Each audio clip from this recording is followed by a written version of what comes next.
for example. So in that sense, you really are completely pretending.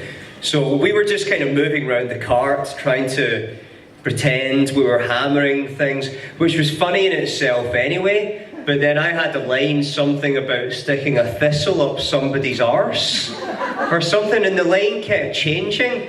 And like Sam and I, as well, you know what it's like when you're at school. You know when you're at school and the class is really quiet, and you know that if you laugh, the teacher's going to hear you, and you're going to get into trouble. But then you can't stop laughing because you know that you can't laugh. So it's kind of like that. So that scene, every time I turned to look at Sam to say my line, we both just burst out laughing. And it's funny for the first few takes, and then the director starts getting pissed off, and then the assistant director gets pissed off, and then the producers are pissed off, and then they're like, look, come on, we really need to move on. And the more you need to do it, the harder it becomes not to laugh. And so sometimes you get like, just to get through that one part, you have to do the scene without hardly catching the other person's eye, just so you can get through it. I have to say, I'm actually quite good I can corpse like that, but then when I have to, I'm actually really good at being like completely focused and getting on with it when I have to. The worst thing is when you corpse on stage. That is a complete... I've had two really bad examples of corpsing on stage. One time, 10, 11 years ago, when I was doing Cinderella. You know, like in England and Britain, they have pantomimes. And for anyone who doesn't know what a pantomime is, it's bloody hard to explain because they're ridiculous. But it's like a kind of children's show at Christmas time in the UK. And I was playing Prince Charming for some strange reason. And I actually got really bad reviews for it. I was apparently not very good. And there was a song that I was singing with Cinderella.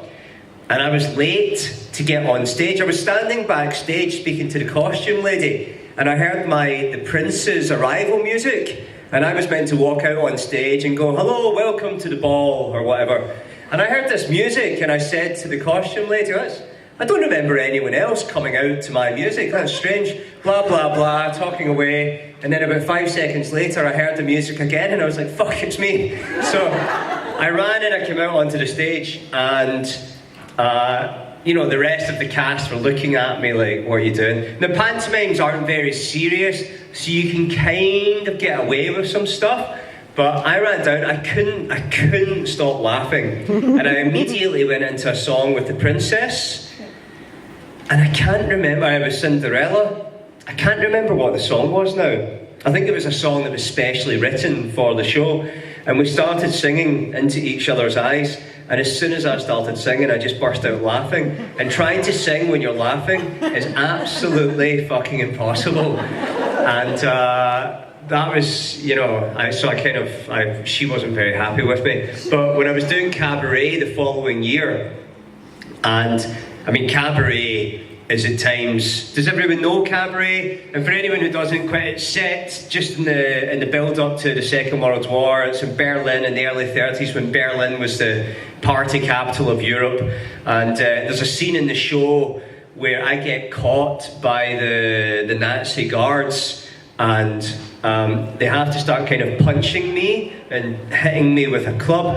And one of the guys came up as he's meant to like pretend to hit me with the club, and as he came up to hit me, he slipped and just like, I mean, literally did like a kind of comedy fall up in the air and fell, and the rest of us literally just crumpled on the ground in laughter. And there's no way, you know, I was thinking, the audience are going to be looking thinking, why are they laughing at one of the most serious bits in the show? But strangely, as an audience, and this is if you don't know what's meant to happen, you almost kind of just slightly accept, unless it's something so ridiculous, like men falling on the stage laughing when they're meant to be getting attacked by Nazis. You can't quite tell. But yeah, that was a very long answer.